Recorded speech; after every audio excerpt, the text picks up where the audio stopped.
میں اہلیان میاں چلو سے مخاطب ہوں، خاص طور پہ میری برانچ یہاں پہ ہمارے جو لا انفورسمنٹ ایجنسیز ہیں اور پنجاب پولیس ہے. میں آپ سے گزارش کرنا چاہوں گا کہ ہمارا یہ جو ایریا ہے خاص طور پہ ایک انڈر پاس کے ایریا، اس کے دائیں بائیں جو ہے ریلوے پھاٹک کا جو انڈر پاس ایریا ہے، یہاں پہ بہت بڑی مقدار میں منشیات موصول ہو رہی ہے. بہت چھوٹے معصوم بچے، کم عمر بچے جو ہیں وہاں پہ اکثر وہ بیشتر منشیات بیچتے اور خریدتے پائے جاتے ہیں. تو میں اپنی جو ہے اپنے جماعت کے توسط سے انتظام دینا چاہتا ہوں اور یہ گزارش کرنا چاہتا ہوں کہ وہاں پہ جو ہے قانون نافذ کرنے والے ادارے ہر وقت موجود ہوں، پولیس اپنی ناکہ بندی وہاں پہ بڑھائے تاکہ یہ جو وہاں پہ ہڑتال ہو رہی ہے، منشیات فروشی ہو رہی ہے، اس کو روکا جا سکے. افسوس اس بات کا ہے کہ تمام میڈیا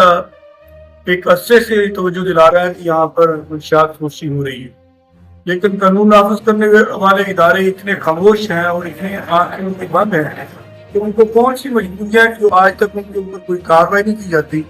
اور ہم پرزور مطالبہ کرتے ہیں کہ ان منشیات فروشوں کو، جو کہ حکومت کہتی ہے ہماری ترجیح کے اندر شامل ہے، اس کو فوری طور پر کنٹرول کیا جائے اور ان کا سدباد کیا جائے تاکہ اس میں پاکستان کی آئندہ آنے والی نسل محفوظ رہ سکے.